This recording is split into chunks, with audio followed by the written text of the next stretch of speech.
Ini kasus yang lagi viral banget ya. Jadi kronologinya si korban ini tuh usianya 21 tahun.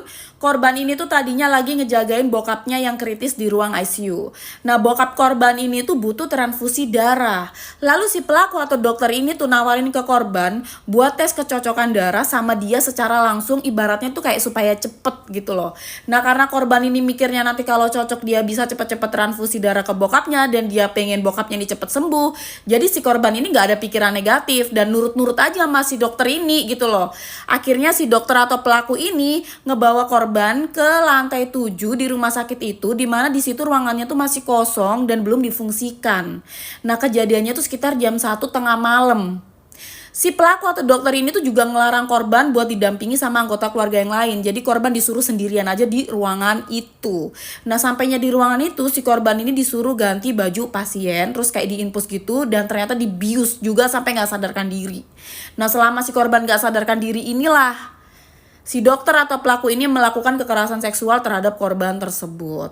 Dan si dokter atau pelaku ini tuh nungguin si korban ini sadar, dan sadarnya itu sekitar jam 4-an pagi ya. Setelah korban sadar disuruh ganti baju ya. Ternyata korban ini kayak merasa bagian area vitalnya ini juga sakit gitu loh. Akhirnya korban memutuskan untuk visum dan ternyata benar ditemukan bercak sperm. Akhirnya dia dan keluarga melapor. Dan dokter atau pelaku ini tuh ditetapkan sebagai tersangka kekerasan seksual. Dan ternyata diduga masih ada 2 korban yang lain lagi ya. Dan naasnya ya, bokap dari korban ini yang tadi kritis di ruang ICU udah ditetapkan meninggal pada tanggal 28 kemarin. Jadi kayak lu bisa bayangin gak traumanya si korban ini tuh kayak apa. Dia datang ke rumah sakit, dia mengalami kekerasan seksual, terus bokapnya meninggal. Dan ancaman hukuman buat pelaku atau si dokter ini maksimal tuh cuma 12 tahun penjara. Kayak kata gue, kalau mau adil mending dihukum kebiri. Lu tau kebiri gak? Tindakan pembedahan atau penyuntikan zat kimia buat mengurangi sensualitas pada alat vital. Nah itu, bukan kemiri ya. Kalau kemiri mah sebaliknya, yang ada malah melembabkan kulit dan mencerahkan kulit itunya dia nanti yang ada. Karena kayak gue rasa ini tuh udah jadi penyakitnya si pelaku atau si dokter ini gak sih? Dia berhenti ini karena ketahuan. Dan dia melakukan udah berkali-kali. Lu bisa bayangin gak nanti dia keluar dari penjara atau mungkin di dalam penjara dia bisa melakukan hal yang serupa ya. Mau berapa banyak korban lagi nih yang berjatuhan karena ulah dia, karena penyakitnya dia gitu loh. Kata gue udah fix, bener dihukum kebiri. Ya kalau dibilang hukuman kebiri itu melanggar HAM dan merusak kelangsungan hidup si pelaku atau korban ke depannya, ya menurut gue ya adil-adil aja gitu loh.